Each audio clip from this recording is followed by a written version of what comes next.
Hello, this is Mr. Ferreira, and I'm going to be talking you through the role of social influence in the process of social change. Now, this is the very last section for social influence, and it relies heavily on what we've learned previously in the course, including what we've learned in minority influence.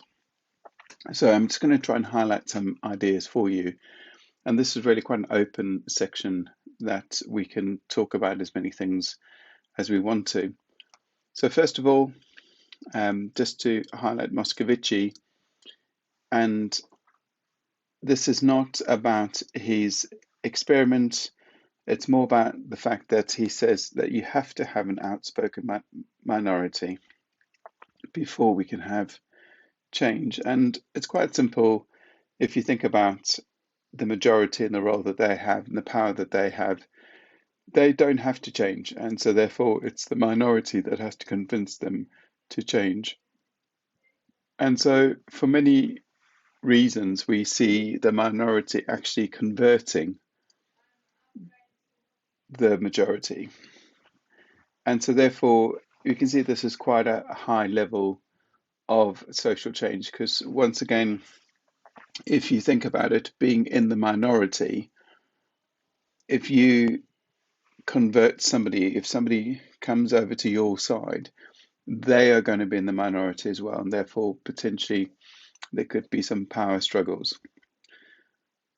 But fortunately, in most social change situations, there's this thing called the tipping point, where the minority position then changes to the majority.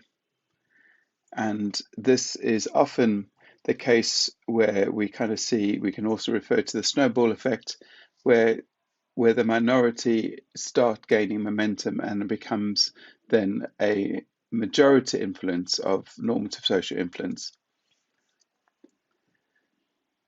Now, I'm going to talk you through the suffragette movement in terms of potentially how the minority view became the majority view. You can use civil rights, you can use any other example that you want. You can use the consistency, commitment, and flexibility as part of your understanding. But it is about social change. How are we actually getting people to change? And so the reason I'm using suffragettes is because it's something I do know about. And we can see that the minority position was quite clear, and that was that women should be given the equal rights in terms of voting. And it was clearly a minority view because there was a significant opposition to this from women themselves. So therefore, it is quite significant that we kind of look into this. So I'm only going to name a couple of things, and some of them might sound like they are repetition, but they're definitely worth having a look at. So the first one is drawing attention. And this is a bit of what Moscovici was talking about. It's quite clear that we need to draw attention because if people don't know that it's an issue, then they're not going to be faced with any reason to change. And this is a classic example. And I don't want to undermine any kind of behaviors that potentially bad fathers might have made and decisions that men often do have. But this was just an example of a protest where these men who were saying that they want to have access to their children, but the courts favour the woman in the UK, and so this particular group of people are trying to raise those issues. And so what happens is that besides having the bad grammar, of course, they dress up in these super hero outfits, and they often kind of climb buildings like Parliament Square and things over Parliament and things like that, and people pay attention to them. So what does drawing attention do? Okay, it gets people to think about it. So we see in terms of the suffragettes, they use a number of tactics, education, political, militant, to pretty much get people thinking about votes for women. So the first part, in terms of drawing attention, is linked very clearly also to cognitive conflict. Because if I've never thought about an issue, for example, maybe as a male in terms of power struggle, patriarchy, I might firmly believe that women have no interest in voting. And so, of course, if I now witness some kind of protest, it gives me some kind of thought. Okay, so it says the majority are forced to think more deeply about the issue. Now, of course, we don't like conflict, especially conflict in our minds, and there's two ways you can deal with this. One is to kind of try and move as far away from it as possible, or you can move closer to the issue and therefore causing yourself less conflict. So it says some people deal with the conflict by moving towards a position, and therefore at this particular stage we see we have a greater chance of influencing the majority. Now, this one is related to Moscovici and the previous section, but of course, we need to argue that there is an element of consistency required. There's quite a lot of research that says that, and that the suffragette movement did continue over time. So there's consistency over time, but also you could say that part of the problem within the suffragette movement was the suffragists who believed that they should bring about change through peaceful methods. And the suffragists would argue that the suffragettes actually caused more issues than solving problems. And so therefore you can see how having consistency of it is going to be important. We can also see this in terms of the environmental issues as well, that there hasn't been too much consistency amongst some of the scientists, and therefore that undermines the whole position that we need to kind of save the planet.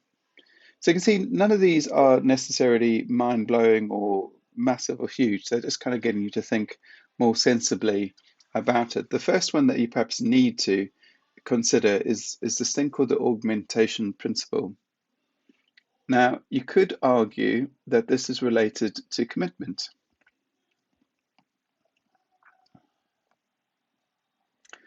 And because with commitment comes cost.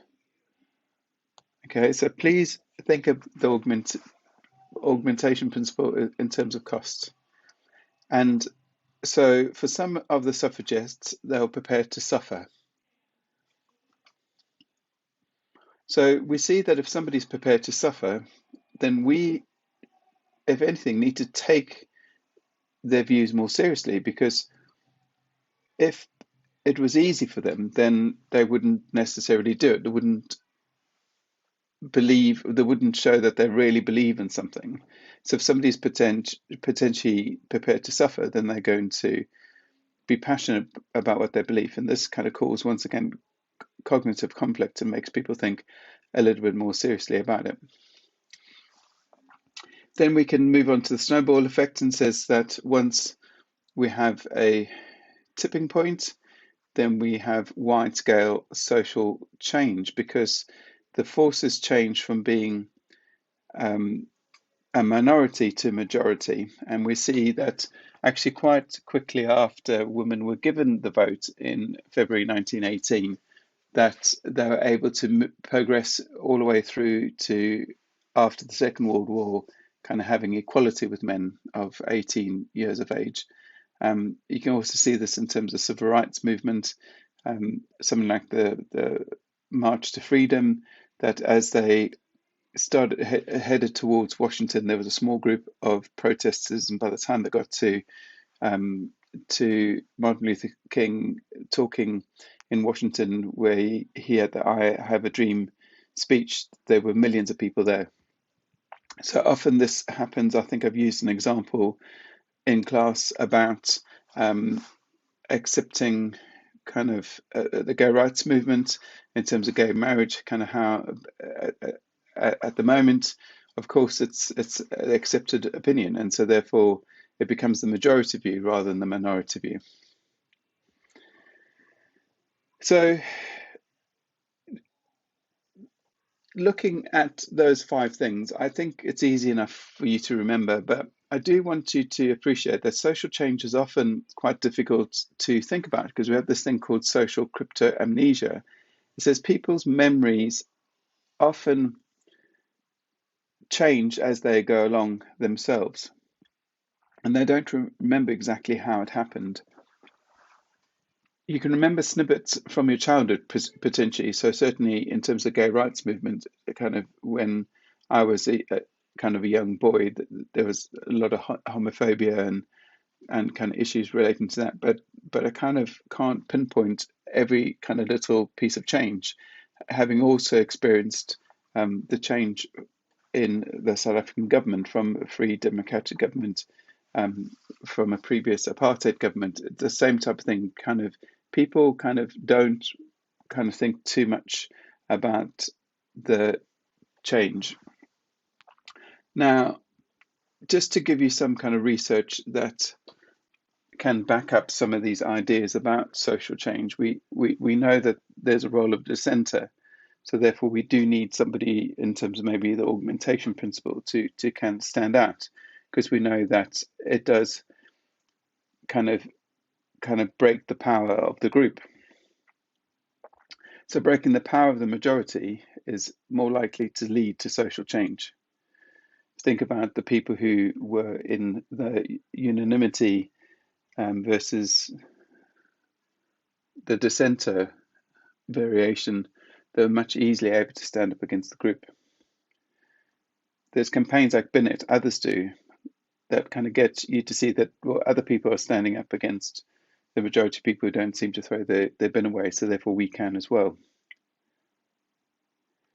We have the same idea in obedience research, where it's not so much the dissenter but a role model that helps us be disobedient as well. Zimbardo saw that it became more difficult to resist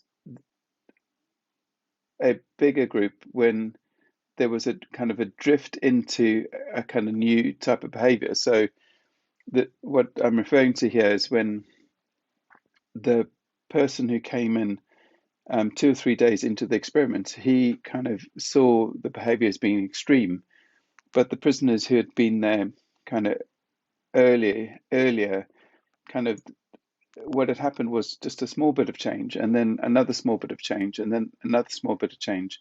Kind of think of the social crypto amnesia, how we don't often see the big picture. Now, I do offer some evaluation. Mostly the questions are quite applied and practical, talking about actual change. But if you were asked to write an essay, you would need some kind of evaluation points. And of course, you've got your Milgram, Ash, and Zimbardo potentially as your research support in terms of trying to understand it. But if I was evaluating in other ways, I suppose we just need to recognize that the majority creates a potential, but actual change doesn't always happen. The suffragette movement actually kept on going for hundreds of years, actually, before it finally kind of happened, because they would get so far and then nothing would happen, then they would get so far again. And you can see even now in 2020, we still have kind of a human rights issue and kind of racism and kind of problems within kind of USA and UK that highlights that, not everything has kind of changed for the better. So it says here, historically, human beings conform to the majority, and that's because we would prefer the status quo. And I'm not meaning the band here, I'm meaning that it's kind of sometimes just easier to just keep things as they are, because often a minority is seen as being deviant. And think about your course with Miss Harries about what do you think about deviance? This idea that often the minority group are seen as kind of being wrong. If you don't believe me, look at the laws that kind of made homosexuality legal in this country, and how people treated it as a disease. And so therefore people were kind of seen as being deviant. But we need to not forget that normative social influence, for example, can bring about change. And so when a message of most residents were trying to reduce energy was given out, people did actually change their behavior. We also need to kind of understand that if I'm going to draw on Moscovici and Ashton Milgram, that all of them were studying social change within an experiment. So we need to kind of think that, is there some element of validity about it? Our knowledge of conformity and obedience may be flawed. And so, of course, it means that our overall understanding of social influence is weak as well and flawed. And so, therefore, perhaps we need to kind of think about kind of where this takes us. And then just to kind of finish off, just recognize that often when we do look at social norms, we find that the opposite effect may actually happen. Now, Schultz calls this kind of the boomerang effect. And if you think about kind of public messages where you're trying to get the majority to change, it says here that everyone, it's inevitable that everyone receives the message. And I suppose you might be familiar with this within a classroom when one or two of you perhaps haven't done the work, and I put a message on Google Classroom saying, look, I'm going to contact parents if you haven't done work. And all the people who kind of have done the work kind of get worried, but the people who haven't kind of thinking, oh, okay, I'm not the only one then, that's okay. And it said a classic example is kind of if you get told how much is a safe amount of alcohol to drink. So the doctors announce how many units of alcohol you can drink per week. Now, myself, for example, I drink hardly any units of alcohol. I might get the message and go, you know what, actually, I can drink more. But of course, that's the wrong behavior because it's actually a little bit destructive. I'm kind of going against the message that I should receive. So we need to think that this boomerang effect is ultimately a limitation because we can't always measure effectiveness of social change when we have campaigns like this. And so social change is complex. I think, we've got to think about things like power and who has the power. Part of the minority influence kind of evaluation points as well, kind of thinking that people might not want to change because of the consequences that it might have. And certainly it can be quite challenging. So just to give you an example of a question that could come up, we see simple ones explain how a minority can bring about social change. That's similar to the question I gave you in terms of your homework. It's just talking about, I'd focus there on consistency, commitment, and flexibility because it uses minority there. Then the second one, using an example, explain the role of social influence processes. Now, because it says social influence processes, then I would probably focus on something like, what I've mentioned here in terms of the 5 different things: augmentation principle, cognitive conflict, raising awareness, but also not forget about kind of minority influence as well, because that's a social influence process. So I hope that these videos have made sense to you. This is the last one for the social influence course, so this is absolutely fantastic that we've finished it. And over the next couple of weeks, I'll be doing kind of different topics and different videos. That's all for now. Okay, bye.